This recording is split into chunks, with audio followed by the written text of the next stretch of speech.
오직 예수, 오늘 5번째입니다.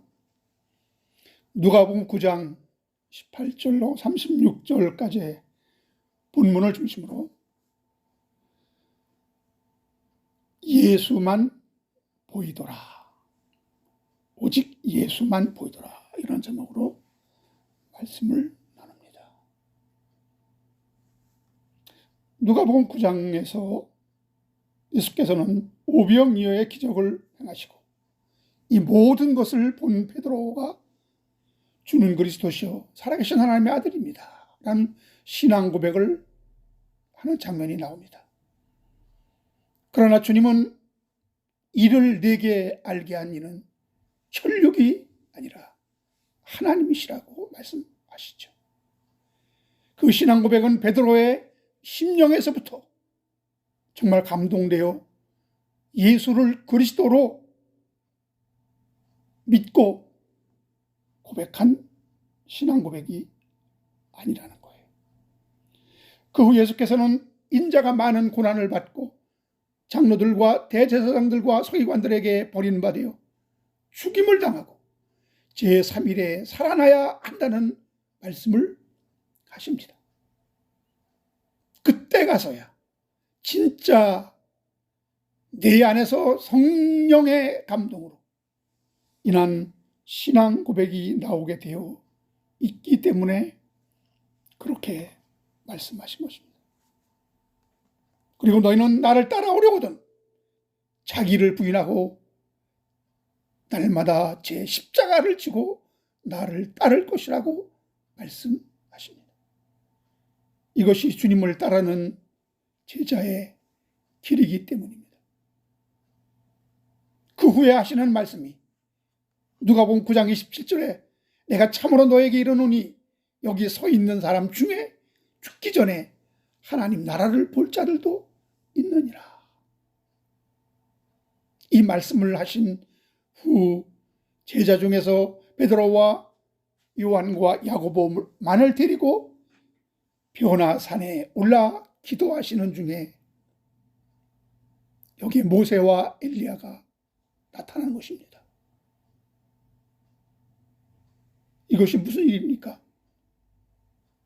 예수님은 분명히 하늘에서 내려온 자 인자 외에는 하늘에 올라간 자가 없다고 하셨는데 어떻게 모세와 엘리야가 나타나게 된 것입니까? 여기서 예수님을 묘사하는 것을 볼 때 조금은 이해가 됩니다. 오늘 보면 누가복음 9장 29절에 보니까 기도하실 때에 예수님이 기도하실 때 용모가 변화되고 그 옷이 휘어져 광채가 났다 그랬어요. 그러니까 예수도 하늘 본체를 나타내 보이신 것이 아닙니다. 십자가에 죽어 제3일에 부활하시고 승천하여 하늘 성전에 들어가 부활의 영광된 몸을 입기 전에는 그 영광을 가질 수 없었습니다. 그래서 마리아에게도 나를 만지지 말라, 내가 아직 아버지께 올라가지 않았다라고 말씀하셨어요. 기도하실 때 용모가 변화되고 그 옷이 휘어져 광채가 났다는 것은 그 순간 잠시 변화된 모습을 보여주었다는 것입니다. 그렇게 우리는 봐야 합니다. 이런 사실로 유추해 볼 때 모세와 엘리야도 하늘에 있다가 그 형체를 갖고 내려온 것이 아니라는 사실을 알 수 있습니다. 그러면 어디에 있었던 겁니까? 잠시 후에 생각해 보기로 하고요. 물론 너희 중에 죽기 전에 하나님 나라를 볼 자들도 있느니라는 주님의 약속은 바로 이 변화산의 이 환상을 말씀하신 것이라고 해석하는 분들도 있습니다. 마태복음 16장 28절에서 진실로 너에게 이르노니 여기 서 있는 사람 중에 죽기 전에 인자가 그 왕권을 가지고 오는 것을 볼 자들도 있느니라. 그리고 이 말씀을 하시고 여드레 훈과 제자들을 데리고 변화산에 올라가신 것입니다. 물론 그런 의미를 포함하고 있다고 저도 봅니다.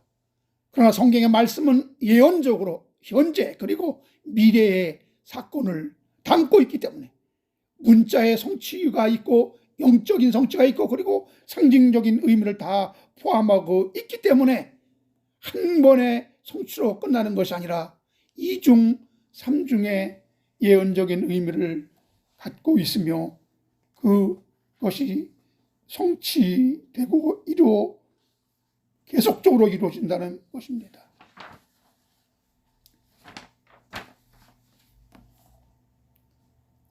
그러므로 이 말씀은 단지 8일 후에 변화산에 있을 환상을 보여준 것이 하나님 나라의 임하심을 보여준 것이라는 데는 저도 부정하지 않습니다. 그러나 이 사건이 그 예언의 성취가 전부 다가 아니라는 거예요. 마태복음 10장 23절에 보니까 이 동네에서 너희를 박해하거든 저 동네로 피하라. 내가 진실로 너에게 이르노니 이스라엘의 모든 동네를 다 다니지 못하여서 인자가 오리라. 여기는 그 후에 있게 될 인자의 오심을 말하고 있습니다.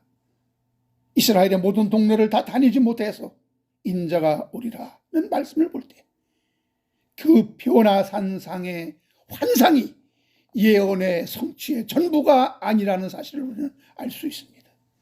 예수가 구체적으로 왕권을 가지고 오는 어느 때를 말씀하고 있다는 거예요. 예수께서 왕권을 가지고 오는 것, 이것을 성경은 파루시아라고 합니다. 파루시아. 이것은 왕의 임재, 이미 와 있다라는 그런 의미를 갖고 있어요. 보이지 않는 임재입니다.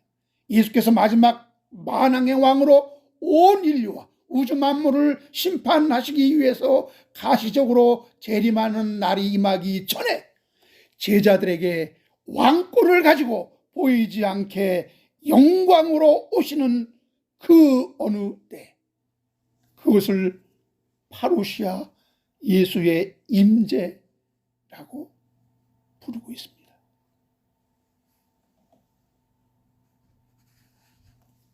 그것을 가리켜서 특별히 예수님께서는 그 임재는 예수님이 왕권을 가지고 오신다. 마지막 최후의 심판관으로 오시는 그 예수는 구름을 타고 온 인류를 심판하기 위해서 심판관으로 오시지만 그 전에 왕권을 가지고 오신다. 그래서 여기서 우리는 예수님이 마지막 심판이 있기 전에 왕권이 행사된다는 거예요. 그래서 그 전에 천년 왕국이 있다는 것이 더 성경적입니다. 이 예언의 성취가 바로 너희 중에 죽기 전에 인자가 그 왕권을 갖고 오는 것을 볼 자들도 있다고 하신 것이며 이스라엘의 모든 동네를 다 다니지 못하여 인자가 오리라고 약속하신 것입니다. 그러므로 여러분, 변화산의 환상은 이 모든 예언을 담고 있으며 그 진리를 깨우치기 위해 시각적인 교육이기 때문에 매우 중요한 사건입니다. 오늘 이것을 세 부분으로 나눠서 저는 말씀드리겠습니다. 첫째로, 변화산에서 예수는 모세와 엘리야와 무슨 대화를 나눴을까? 그들이 거기서 얘기하셨다고 그랬는데 뭔 얘기를 하셨을까? 왜 거기에 모세와 엘리야가 나타났을까? 이 문제를 첫 번째로 다루어 보겠습니다. 오늘 본문 누가복음 9장 31절에 보니까 예수께서 예루살렘에서 별세하실 것을 말씀했다 그랬어요. 그러니까 예수님의 십자가 죽으심을 얘기한 것입니다. 사실 다윗도 하늘에 오르지 못했고 모세는 물론 엘리야도 십자가에서 예수가 죄와 사망을 정복하시고 왕으로 성도 안에 하나님 나라를 갖고 임재하시기 전에 하늘에 올라간 자는 한 사람도 없었습니다. 그러면 그들이 어디에 있었느냐는 것입니다. 이런 질문이 당연히 나오게 되어 있죠. 물론 이 문제도 저를 오랫동안 힘들게 했던 미스테리 중에 하나였습니다. 어떤 분들은 그들이 음부에, 어떤 분들은 또 낙원에, 심지어 어떤 분들은 예수님이 십자가에 죽으시고 옥에 있는 영들에게 전파했다 그래서 옥에 있었을 것이다. 잠시 머물러 있을 것이다. 그리고 주님의 재림하실 때 함께 강림하게 되어 우리와 공중에서 만나게 될 것이다 라고 주장하고 있습니다. 그러나 어디에 어떤 상태로 있었느냐, 이건 그리 중요한 것은 아닙니다. 구체적으로 이건 나중에 다뤄보기로 하고요. 중요한 것은 그것이 어떤 영역의 문제, 즉 장소의 개념으로 보면 이것은 풀리지 않습니다. 언약의 관점에서 하나님과의 관계적인 측면에서 봐야 합니다. 그러나 분명한 것은 우리에게 중간지대란 없습니다. 사후에 어떤 제2의 기회가 주어지지 않습니다. 그것이 비록 낙원이든 음부든 옥이든 우리가 천국에 가기 위해서 잠시 머물러야 할 중간지대란 없습니다. 인간에게는 단 한 번의 사망과 단 한 번의 부활, 그리고 천국만이 있습니다. 할렐루야. 이것이 첫째 부활입니다.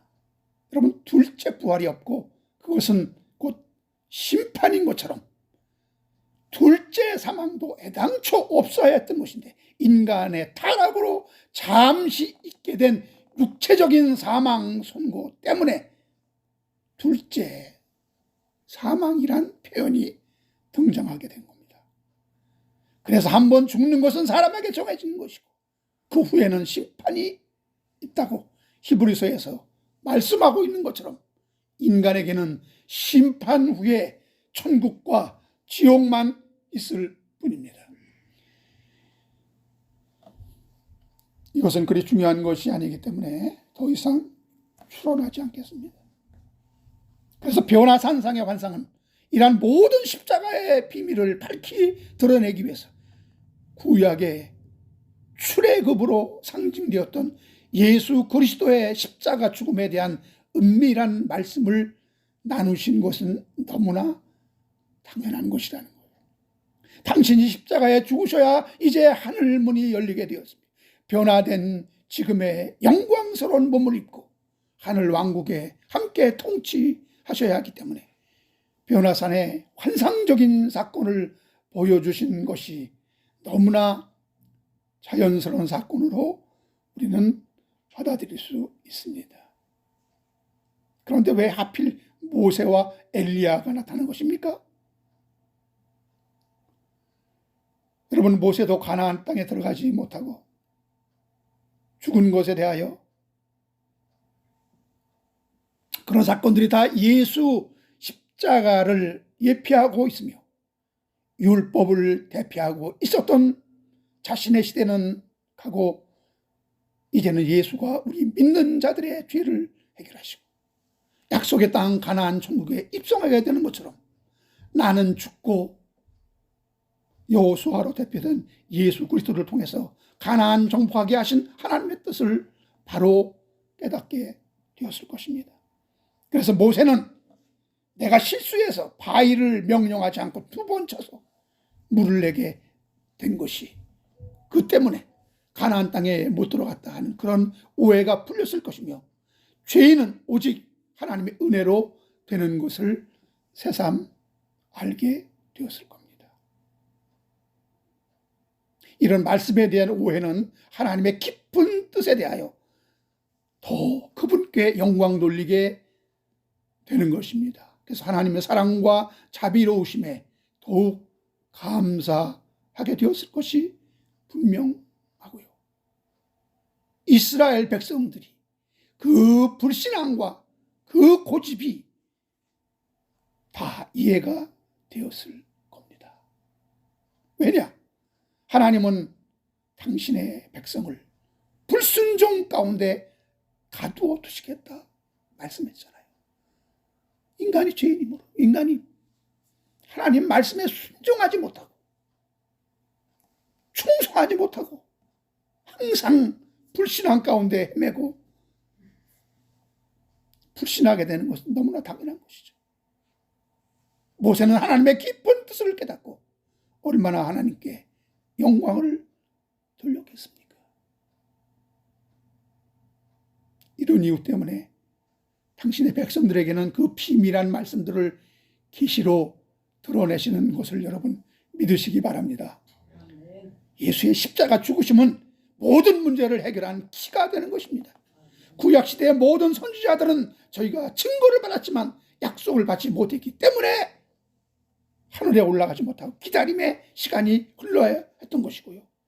그것을 십자가를 해결하시고 예수께서는 십자가를 해결하시고 이제 구약시대의 모든 증거를 갖고 있는 자들에게 하늘의 기업을 잊게 하시고 장자의 명분을 잊게 하시는 약속을 받게 하시는 복이 십자가 안에서 임하게 되었다는 것입니다. 할렐루야. 누가복음 16장 16절에 율법과 선지자는 요한의 때까지요. 그 후부터는 하나님 나라의 복음이 전파되어 사람마다 그리로 침입하느니라 그랬어요. 그러니까 여러분 구약의 율법과 선지자를 대표하는 모세와 엘리야가 예수 그리스도와 그 십자가 하나님의 약속을 이루셨다는 증인이 될 수 있는 것입니다. 계시록 11장에는 두 증인으로 대표되며 이들은 3일 반 후에 하늘에서 올라오라는 그런 소리를 듣고 구름 속으로 끌어올려서 그들이 하늘에 올라갔다 이런 말씀이 있습니다. 예수님의 죽으심과 부활에 연합된 교회를 상징하고 있는 것입니다. 그래서 이제 살아서 나를 믿는 자는 영원히 죽지 않겠다는 이 약속이 그 예언이 예수를 믿는 자들에게 십자가 이후부터는 그대로 성취되는 것입니다. 그래서 우리는 이제 사망이란 죽음을 통하지 않고 우리는 살아서 죽음을 통하지 않고 호련히 변화되어 우리는 예수 그리스도를 하늘에서 공중에서 구름 속에서 끌어올려 그를 영접하게 된다. 바로 이것이 두 증인에게 설명된 이야기인데 그것이 성도들에게 그대로 적용되는 것입니다. 그러니 여러분 예수가 죽음에 대하여 이 죽음에 대하여 모세와 엘리야와 함께 이야기를 나누었다는 것은 너무나 당연하죠. 너무나 당연하죠. 네? 이제 율법의 시대는 지나고 은혜 시대, 복음의 시대가 왔다는 것입니다. 이제 그 소식을 널리 만방에 전하는 것이 하나님이 주신 사명입니다. 엘리야는 구약의 선지자를 대표하고 구약을 일컬어 율법과 선지자로 대표한다고 하는 것입니다. 그래서 율법과 선지자들의 터위에 십자가의 사건이 성취된 것입니다. 그처럼 여러분 하나님의 말씀을 받고 전한 선지자라 할지라도 그들의 의인한 노력으로 그 나라에 들어갈 수 없습니다. 하나님의 약속과 허락이 있어야 그 나라에 갈 수 있다는 것을 마지막 선지자인 세례 요한도 마음에 깊이 깨닫게 되었을 것이 분명합니다.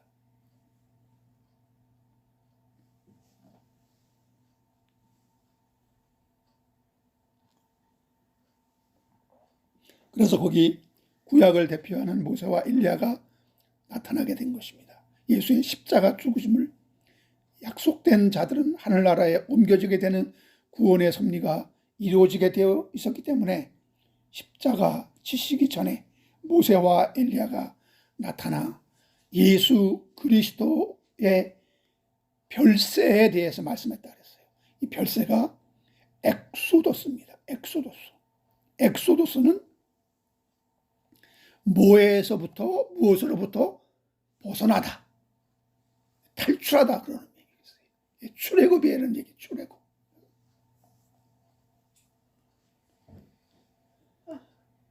그래서 예수님의 그 십자가 죽으심, 별세, 그것이 우리 이 육신에 갇혀 있는, 이 세속에 갇혀 있는 우리의 인간을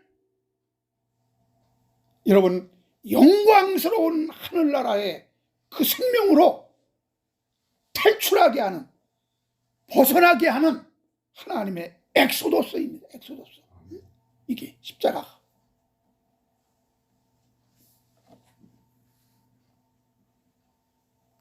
이제 만방에 이 하나님 나라의 복음을 전하는 것이 주님의 뜻입니다. 그러나 베드로가 여기에 초막을 셋을 치겠다고 초를 칩니다. 여러분, 이토록 환상과 기적 체험 그리고 음성을 자칫 우리는 잘못 해석해서 잘못된 곳으로 인도하게 되는 그런 경우가 아주 많습니다. 이 영적 체험은 자기 편한 대로 해석하기 때문에 그래요. 그래서 우리는 보이는 환상에서, 들리는 이상한 소리에 기울이지 말고 오직 주의 음성을 들어야 한다고 한 것입니다. 그것을 기록된 영감받은 말씀인 성경입니다. 예수께서는 살리는 것은 영이니 육은 무익하니라. 그 영이 무엇입니까? 내가 너에게 전한 말이 영이라고 했습니다. 이것은 우리가 육과 영이 있는데 육은 죽고 영이 산다는 이 얘기가 아니라 육적인 것은 우리가 사는데 구원하는데 아무런 소용이 없고 하나님의 말씀, 이 영, 생명의 영, 성령의 말씀, 이 말씀이 역사해야, 이 말씀이 작용해야 죽어있는 자가 살아난다는 거예요. 여기에 생명이 있다는 거예요. 할렐루야. 예수께서는 십자가의 죽으심에 대하여 말씀하셨던 것입니다. 우리는 우리의 경험이 복음 전하는 도구가 될지언정 그것이 중심이 되면 복음은 엉뚱하게 전해질 수밖에 없다는 것을 우리는 또 이 환상 체험 속에서 교훈을 얻어야 합니다. 그 모든 환상과 음성과 구름 속에서 나타난 역사는 다 우리를 주의 말씀으로 인도하기 위함이라는 거예요. 이것을 깨달아야 돼요. 두 번째, 여기서 철딱서니 없게 베드로는 왜 초막 셋을 짓겠다고 이렇게 말한 건지, 이게 무슨 의미지? 여러분, 지금 상황이 너무 좋은 거예요. 사람은 내 육신이 편한 대로 나의 체험을, 그리고 성경 말씀까지도 그렇게 해석하려는 것입니다. 우리는 여러분 예수 믿으면 복 받는다 했으니까 이 세상에서 복을 누리는 것이 당연한 것이 아닌가 이렇게 생각합니다. 그래서 한국의 기독교가 예수 믿고 복 받는 것이 온통 예수 믿는 목적이 되어버린 지 오래입니다. 사랑하는 여러분, 이 세상 천하만국을 보여주면서 이것을 소유하라, 원하면 내게 줄 수 있다 라고 약속한 자가 누굽니까? 왜 우리는 이 세상의 천하만국, 이 세상의 영광을 얻으려고 그래요? 속고 있는 겁니다. 속고 있는 거예요.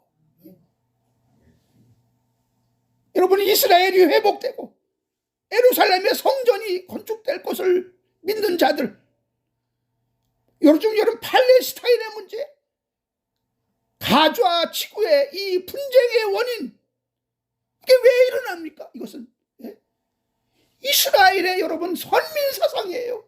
지금도 하나님은 우리 이스라엘 민족을 지켜주고 있다 이거예요. 이스라엘 민족을.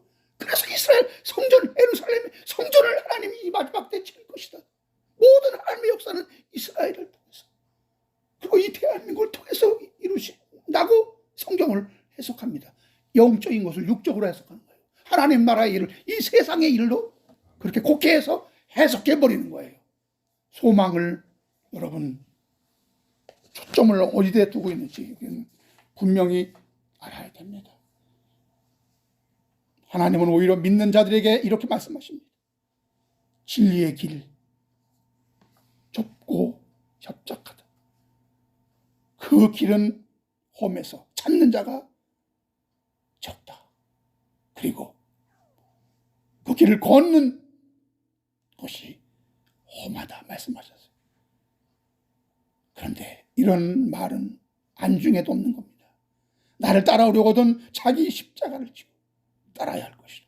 내가 너희를 양을 이리 가운데 보낸 것 같고 그리스도의 이름으로 경건하게 살고자 하는 자는 이 세상에서는 핍박을 받는다 하셨는데 그것을 당연한 것으로 여기지 못하는 것입니다. 그리스도인으로서의 삶은 고난이 유익이라 했는데 이런 말씀은 나에게 해당되지 않는다고 생각하는 거예요. 예수 믿는 자들은 십자가에서 예수와 함께 죽여 하늘에 함께 올라가게 하시는 구원 섭리를 몰라서 여러분이 그러는 걸까요?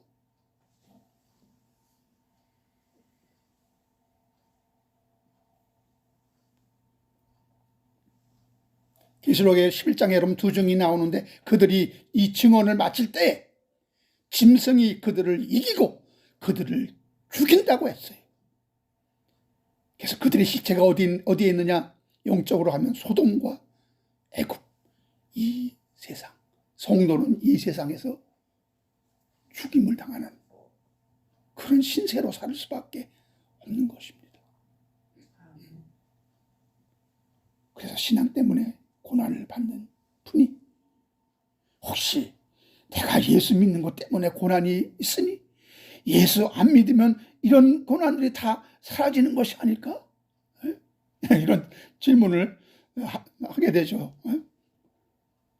그래서 예수 안 믿는 것이 더 복이 있는 거 아니야? 더 편한 삶을 살 수 있는 거 아니야? 이런 어리석은 생각을 할 때가 있습니다. 하도 세상 살기가 힘이더니 이런 마음이 드는 것도 당연하죠. 그런데 이런 생각은 참으로 어리석은 생각입니다. 여러분, 우리가 받는 고난은 세상이 받는 그런 고난과 질이 다릅니다. 거의 많은 고난들이 나의 실수와 무지 그리고 잘못된 판단으로 인한 나의 문제 때문에 일어나는 것으로 우리는 봐야 합니다. 여러분, 사업을 아무 경험도 없이 시작하면 반드시 화를 자초하게 되고요. 자신의 몸을 잘 관리하지 않고 운동하지 않고 과음 과식하면 당연히 비만, 고혈압, 당뇨 걸리게 되는 것은 세상의 원리입니다. 이치입니다. 그리고 재물을 많이 모았다 해도 사치, 유흥, 도박 이런 것에 중독되면 정신과 육체가 피폐해지고 견딜 수 없는 고통이 마음을 찌르고 아프게 하며 육신을 병들게 하는 것, 이것은 세상의 이치입니다. 이런 것들은 그리스도인이 아니기 때문에 당하는 고난일 수 있죠. 오히려 이런 스스로 자초한 고난은 도리어 신앙을 갖게 되면 없어질 수도 있는 것들입니다. 하지만 섭리적인 고난이 있어요. 성도들에게 섭리적인 고난, 하나님이 주시는 고난이 따로 있을 수 있다는 것입니다. 질병에도 아무 이유 없이 섭리적으로 찾아오는 경우도 물론 있습니다. 의학적으로 어떤 전후사정, 인과관계 없이도 내가 짊어져야 할 육체의 가시 같은 고난이 분명히 있다라고 사도 바울이 고백했잖아요. 그러나 이런 것들은 내게 하나님의 은혜가 너무 족하기 때문에 하나님이 주신 것이라고 사도 바울은 고백합니다. 그래서 그런 육체의 가시 때문에 하나님이 일부러 주신 것임을 알고 감사할 수 있었다라고 그는 고백합니다. 이건 그만큼 하나님이 그에게 관심을 갖고 계시다는 증거입니다. 물론 우리가 살아가면서 처신을 잘못해서 성경의 말씀을 소홀히 여겨서 자주 우리는 돈거래를 하거나 빚보증을 서게 되면 반드시 그 대가를 치르게 된다고 경고하고 있습니다. 그러나 세상의 많은 고난은 신앙을 갖는 것에 관계없이 내가 현명하게 잘 처신하고 대처하면 안 겪을 수 있는 것들이 많이 있습니다. 그러나 여러분, 그리스도인에게 어쩔 수 없이 겪어야 하는 고난들이 있습니다. 이런 고난은 세상에 주는 고난과 내용과 질이 전혀 다릅니다. 그리고 하나님은 견디게 하십니다. 왜? 유익하기 때문에. 그러면 여러분, 다윗은 시편에서 그도 정말 엄청난 고난받은 인물 중에 한 사람이었죠. 그는 시편 51편 10절 11절에서 어떤 고난을 그는 토로합니까? 하나님이여 내 속에 정한 마음을 창조하시고 내 안에 정직한 영을 새롭게 하소서. 나를 주 앞에서 쫓아내지 마시고 주의 성령을 내게 거두지 마소서. 주의 구원의 즐거움을 내게 회복시키시고 자원하는 심령을 주사 나를 붙드소서. 내 속에 정한 마음을 창조하시고 내 안에 정직한 영을 새롭게 하소서. 주의 성령을 내게서 거두지 마소서.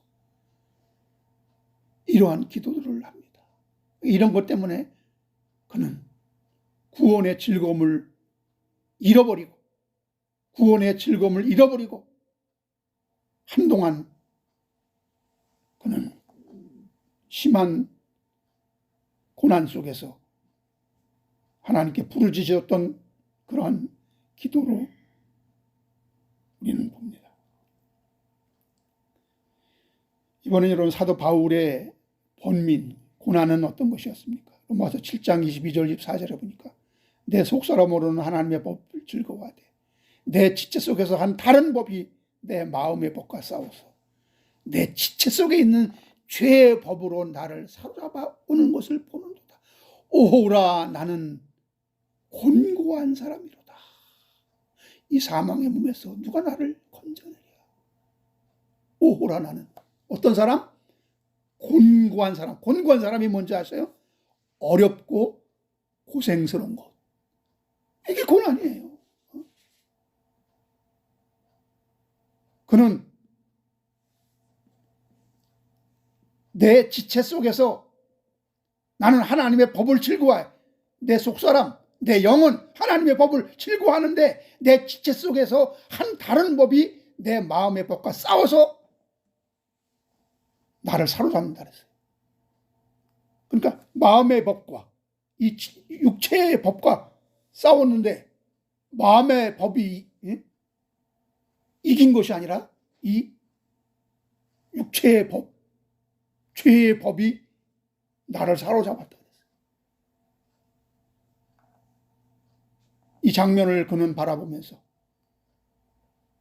누가 나를 사망의 몸에서 건져내랴. 여러분, 바울은 육체적으로 당하는 것을 고난이라고 생각하지 않고 그는 자랑했다 그랬어요. 자랑. 고린도후서 11장 23절 30절 보겠습니다. 우리 육체적으로 신체적으로 사도 바울처럼 이런 고통받는 사람이 있는지요?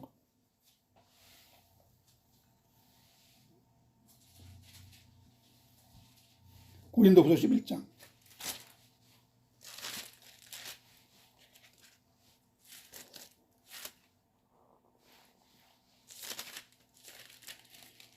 23절부터 보겠습니다. 그들이 그리스도의 일꾼이냐? 정신없는 말을 하거니와 나는 더욱 그러하도다. 내가 수고를 넘치도록 하고 옥에 갇히기도 더 많이 하고 매도 수없이 맞고 여러 번 죽을 뻔하였으니 유대인에게는 40에 하나 감한 매를 5번 맞았으며 3번 태장으로 맞고 1번 돌로 맞고 3번 파손하고 일주야를 깊은 바다에서 지냈으며 여러 번 여행하면서 강의 위험과 강도의 위험과 동족의 위험과 이방인의 위험과 신의 위험과 광야의 위험과 바다의 위험, 거짓 형제 중에 위험을 당하고 또 수고하며 애쓰고 여러 번 자지 못하고 줄이며 목마르고 여러 번 굶고 춥고 홀벗었노라. 이 외의 일은 고사하고 아직도 날마다 내 속에 눌리는 일이 있으니 곧 모든 교회를 위하여 염려하는 것이라. 누가 약하면 내가 약하지 아니하며 누가 실족하게 되면 내가 애타지 아니하더냐. 내가 부득불 자랑할진대 내가 약한 것을 자랑하리라. 이게 자랑이라고 했어요. 그리스도를 섬기는 하나님의 일을 하기 때문에 하나님이 겪게 하시는 자랑스러운 면류관이라고 바울은 생각했던 것입니다. 그러므로 수많은 성도들이 그들은 뭐 때문에 고민했습니까? 뭐 때문에 고통을 당했습니까? 죄에 대한 예민함 때문에, 죄에 대한 예민함, 죄에 대한 그 예민한 인식 때문에 받는 고통입니다. 이것은 믿지 않는 자들에게는 없는 거예요. 하나님의 말씀에 전적으로 순종하지 못하는 나 자신을 보면서 세상 사람들보다 더 괴로운 것입니다. 거룩함에 이르지 못하는 자신을 발견하면서 자신에 실망하고 회의에 빠지게 되는 갈등이 계속되는 것 때문에, 그리고 날 구원하신 하나님 앞 불순종하는 불충하는 자신을 보면서 너무나 황송하고 죄송한 마음 때문에 가슴 아픈 것이고요. 더 열심히 해야 하고 더 하나님 마음에 합한 자가 되어야 하는데 그렇지 못한 자신을 발견하면서 어쩔 바를 몰라 괴로워하는 이런 고난들은 마치 금을 연단하듯 하는 반드시 필요한 그리스도인의 고난이라고 하는 것입니다. 그래서 욥기 23장 10절에 그러나 내가 가는 길을 그가 아시나니 그가 나를 단련하신 후에는 내가 무엇처럼 순금같이 되어 나오리라. 네.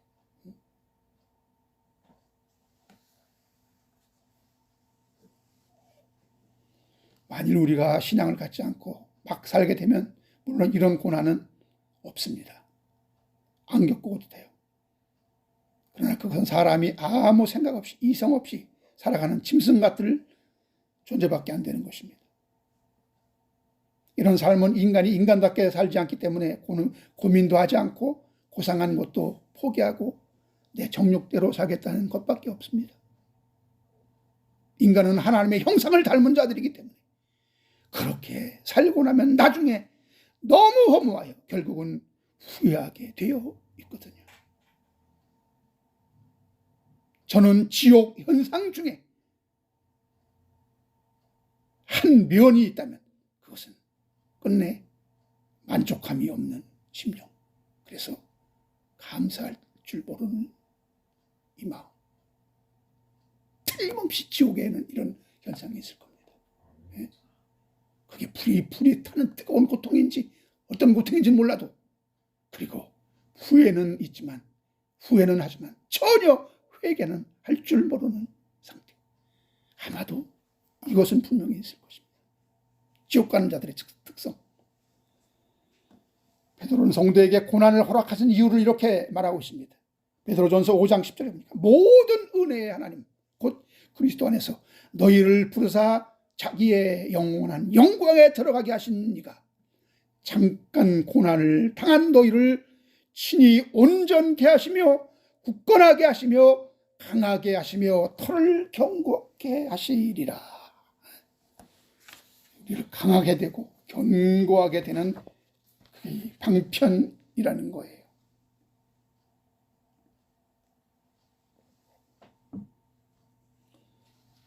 그러나 이런 주님의 말씀은 안중에도 없는 겁니다. 그저 베드로처럼 그것이 아닌 것을 알고 있으면서도 지금 당장이 좋으니까 여기 있는 것이 좋사오니 내가 초막 셋을 짓겠다고 설쳐대는 것이나 마찬가지입니다. 이 무엇이 잘못된 것일까요? 하늘나라에 있을 일을 여기서 누리려고 하는 것입니다. 그 영광은 십자가 후에 오게 되는 것인데, 십자가는 그냥 패스하고 부활의 영광만 붙잡으려 하는 것과 똑같습니다.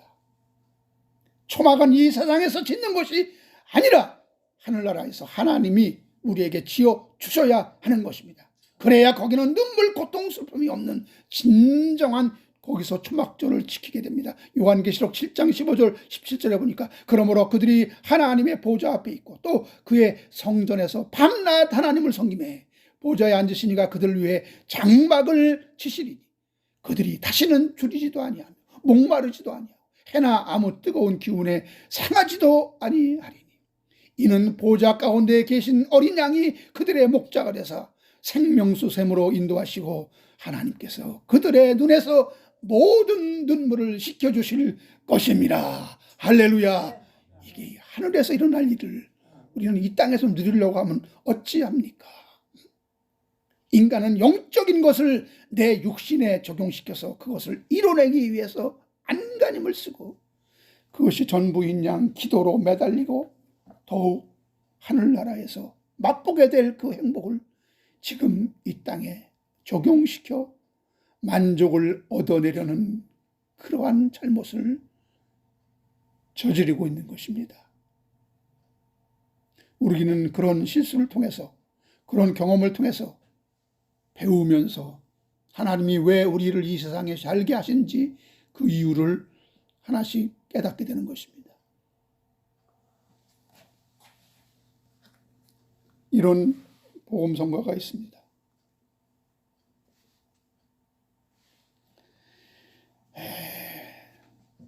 주님을 모르던 세월이라는 김민식 이분이 찬양인데요. 달콤한 유혹과 즐거움으로 시작되는 건데 3절만 한번 보겠습니다.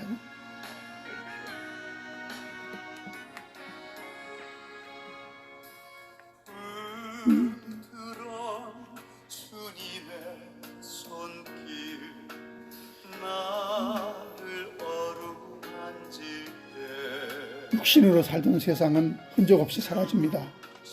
신으로 살던 세상은 흔적 없이 사라져 더러웠던 나의 옛사람 십자가에 못 박고 성령의 새 옷을 입었네. 주여 나를 보소서.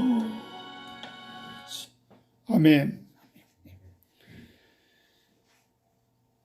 주님의 손길 아래로 만질 때 육신으로 살던 세상은 흔적도 없이 사라져.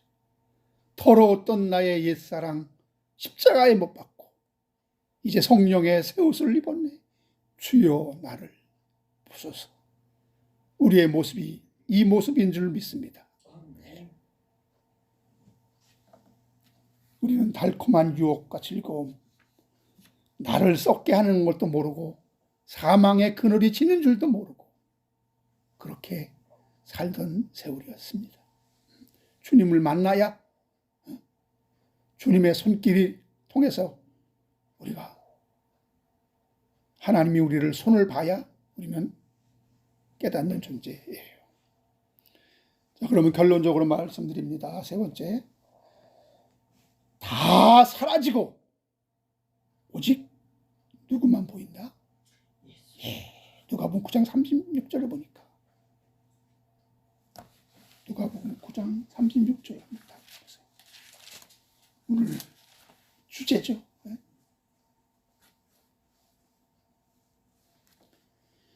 소리가 그침에 오직 예수만 보이더라. 제자들이 잠잠하여 그 보는 것을 무엇이든지 그때는 아무에게도 이르지 아니하리라. 왜? 이거 얘기해봤자 깨닫지 못한다는 거예요. 그게 무슨 뜻인지 알지 못한다는 거예요. 때가 돼서 하나님이 알게 할 때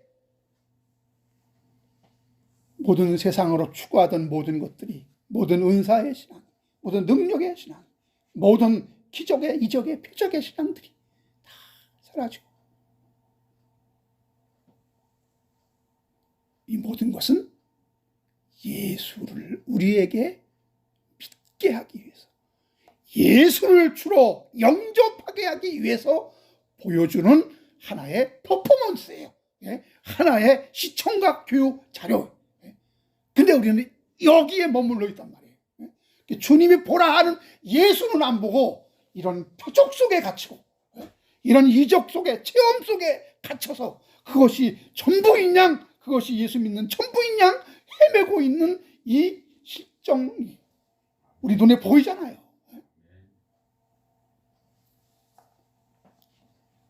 여러분도 지금 그런 체험하는 거 좋아요.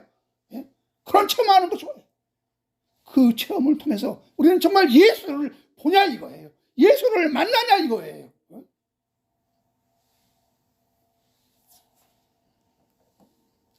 그러면 진짜 주님의 음성이 들렸다고 그랬는데 언제 주의 음성이 들립니까? 그 언제 음성이 들렸다고 그랬어요? 35절. 구름 속으로 들어갈 때 거기서 음성이 들렸다 그랬어요.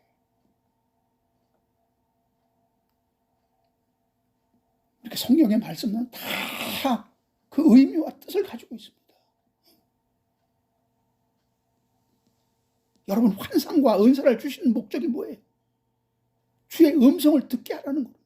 그런데 구름 속에서 소리가 나서 이르되 이는 나의 아들 곧 택함 받은 자니 너희는 그의 말을 들으라. 예수의 말을 들으라는 거잖아요. 예수의 말. 성경 말씀, 하나님 말씀.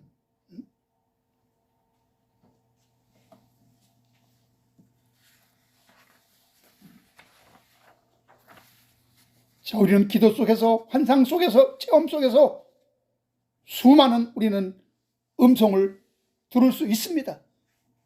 들릴 수 있습니다. 체험할 수 있습니다. 근데 그 모든 음성은 결국 결론이, 목적이 뭐라고요?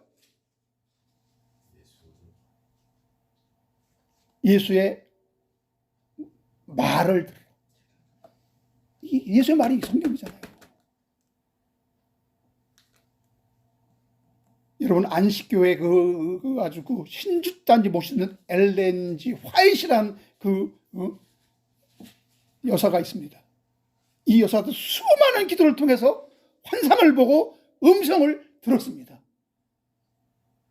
그 들은 것 자체는 좋다. 그걸 통해서 하나님 말씀을 더 깊이 깨닫고 하나님 말씀을 들어야 되는데 그 들은 그 환상, 그 들은 그 음성, 이것을 따로 기록을 해서 이것이 이거보다 더 중요하게 되니까 그게 문제라는 거예요. 그게 이단적이라는 거예요. 하나님은 그런 걸 들려줄 때 그렇게 하라고 한 것이 아니라는 겁니다. 여러분, 통일교가 왜 문제입니까? 원리강론이 왜 문제입니까? 거기에는 정말 수많은 아주 넘쳐나는 그런 글들이 있어요. 그걸 통해서 성경 말씀을 성경으로 인도돼야지 왜 그것을 성약 성경이라고 그러느냐 이겁니다. 구름 속에서 소리가 났다 했습니다. 성경의 많은 증인들은 구름을 가리워주는 역할을 할 때 비유적으로 쓰는 표현입니다. 성경의 많은 증언들은 이 구름은 가리워주는 역할을 할 때 비유적으로 쓰는 표현이라고 했어요. 하나님의 영광스러운 모습을 가리어서 보이지 않게 하실 때, 그리고 인간의 추악한 모습을 가리워줄 때, 그러므로 구름은 영역과 차원을 달리할 때 그 중간에 가림막 역할을 하는 것입니다. 그래서 우리가 구름 속으로 끌어올려진다고 하는 것은 우리의 이 3차원적인 인간의 육은 다 가려주고 이것이 초월돼서 우리의 4차원의 그 신령한 영적인 몸으로 들어가는 그것을 표현으로 구름 속으로 끌어올려서 구름 속으로 들어간다. 구름 속으로 가리워진다. 이렇게 표현한 거예요. 비유적으로.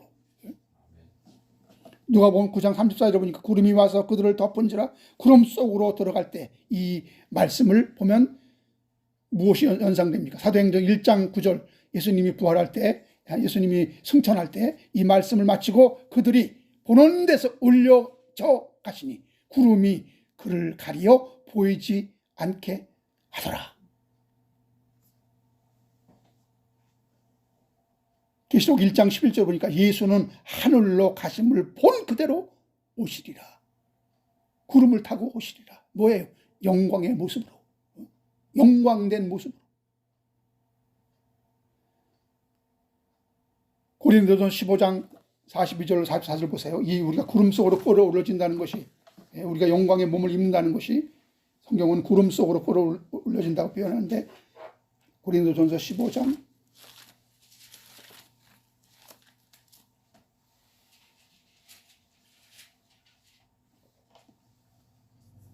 42절 44절 죽은 자의 부활도 그와 같으니 썩을 것으로 심고 썩지 아니할 것으로 다시 살아나며 욕된 것으로 심고 영광스러운 것으로 다시 살아나며 약한 것으로 심고 강한 것으로 다시 살아나며 육의 몸으로 심고 신령한 몸으로 다시 살아나나니 육의 몸이 있은즉 또 영의 몸도 있느니라. 썩을 것으로 심고 썩지 아니할 것으로 다시 살아난 그 모습이 구름 속으로 가려지는 거예요. 여러분 뭡니까 마술할 때 그게 다 눈속임이고 그게 다 사실이 아닌데 사실인 것처럼 그렇게 할 때 그 모습을 보여줍니까? 안 보여주죠. 가려요. 그 뒤에서 그 눈속임이란 말이에요. 근데 하나님이 우리를 썩을 몸을 썩지 아니할 몸으로 그렇게 다시 살게 하는 그것이 우리의 눈에 보이지 않기 때문에 그것을 구름 속으로 끌어올려지는 것이다. 구름 속에서 일어나는 현상이다. 영적인 현상.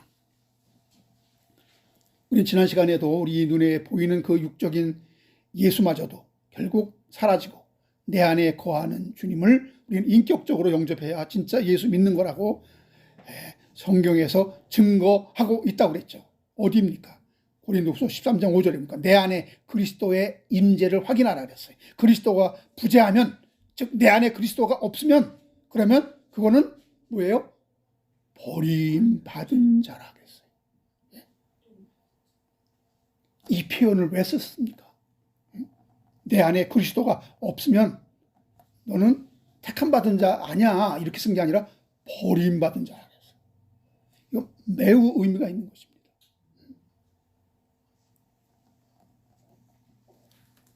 여기 구름에 대한 해석도 여러 가지가 있지만은 구름은 하나님의 영광이 드러나게 되면 먼저 인간의 눈에 보이지 않게 되는 현상을 나타내는 것으로서 구름이 와서 덮는 장면이 나오고 사도행전은 구름이 그를 가려 보이지 않게 되었다고 합니다.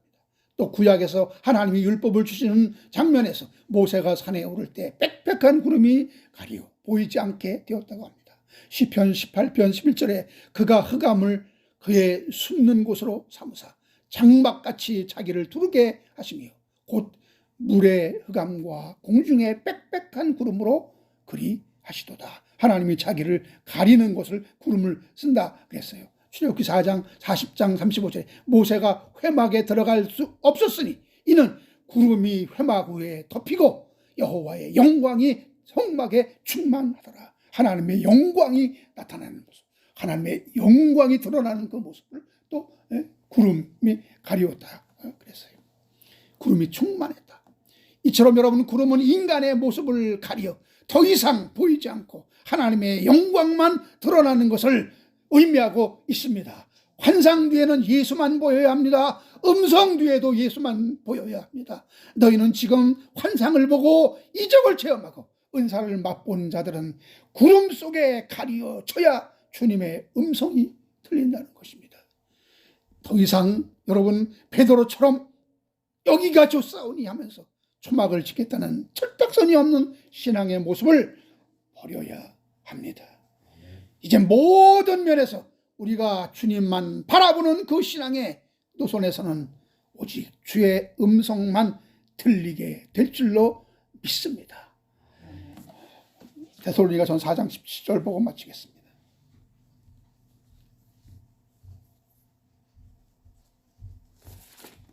우리가 최종적으로 그 마지막 때 예수님을 만나는 장면, 데살로니가전서 4장 17절.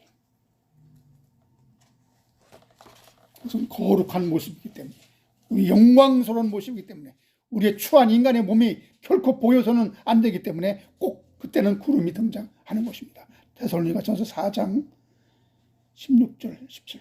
주께서 호령과 천사장의 소리와 하나님의 나팔 소리로 친히 하늘로부터 강림하시리니 그리스도 안에서 죽은 자들이 먼저 일어나고 그 후에 우리 살아남은 자들도 그들과 함께 구름 속으로 끌어올려 공중에서 주를 영접하게 하시리니, 구름 속으로, 하나님의 영광 속으로, 하나님의 영광 속으로 우리의 3차원적인 몸이 거룩한 4차원적인 신령한 예수 그리스도의 몸과 같은 몸으로 변화되어 예수와 함께 연합되고 예수와 함께 예수를 영접하게 되는 그 거룩한 변화의 모습, 그 영광스러운 예수의 가시적인 재림을 이렇게 표현하고 있는 것입니다. 여러분, 거룩한 하나님이 영광의 영체로 변화되는 그 거룩한 차원 속으로 우리를 끌어올리신다는 것입니다. 이 은혜가 충만하기를 축원합니다. 기도하겠습니다. 거룩하신 하나님, 영광의 하나님, 도저히 인간의 눈에 나타날 수 없어서 빽빽한 구름으로 하나님의 모습을 가리고 인간은 하나님을 볼 수 없었습니다. 그러나 이제 이 썩을 몸이 썩지 아니할 몸으로, 속된 몸이 거룩한 신령한 몸으로 변화될 때, 그 몸을 입을 때, 영광의 몸을 입을 때 우리는 주님을, 구름 속에서 주님을 뵙게 된다고 말씀하고 있습니다. 주여, 이러한 일이 일어나지 전에는 우리는 하나님을 볼 수 없습니다. 예수를 볼 수가 없습니다. 주여, 이제는 모든 이적과 기적과 표적의 신앙, 이 모든 것은 예수님의 말씀, 성경의 말씀을 드러나는, 성경에 집중하라는 하나님의 음성인 줄로 믿습니다. 아버지 하나님, 우리가 자칫 잘못하면 베드로처럼 철딱선이 없게 이 땅에 초막을 짓겠다고 설쳐되는 신앙을 가질 수 있습니다. 이 세상에 복받는 것이 예수 믿는 믿음의 목적인 것처럼 많은 사람들을 호도할 수 있습니다. 주여, 이 세상은 지나갑니다. 이 세상은 끝이 납니다. 육은 무익, 오직 영이 생명이라고 했습니다. 아버지 하나님, 우리가 육신을 갖고 있을 때, 우리가 육신으로 경험할 때 그 모든 경험들은 인간은 아무것도 할 수 없습니다. 인간은 이 세상에서 육신을 가지고 영원히 만족할 수 없으며 영원히 행복할 수 없으며 우리는 하나님을 만나야, 예수 통하여, 예수 영접하여 하나님을 만나야 우리는 진정한 행복이, 진정한 평안이 있게 될 것임을 다시 한번 확인하면서 이제는 우리 구주 예수 그리스도의 은혜와 하나님 아버지의 그 만극과 없이 사랑하시고 성령님의 인도 충만 교통하시고 내주하시며 모든 것을 통해서 우리로 예수 그리스도를 향하게 하시고 예수 그리스도를 만나게 하시고 예수 그리스도를 영접하게 하시는 모든 그런 은혜가 영원토록 이 나라의 민족 그리고 하나님을 사랑하는 주님을 바라보는 모든 자들 머리머리 지금으로부터 영원토록 함께 있을지어다. 아멘.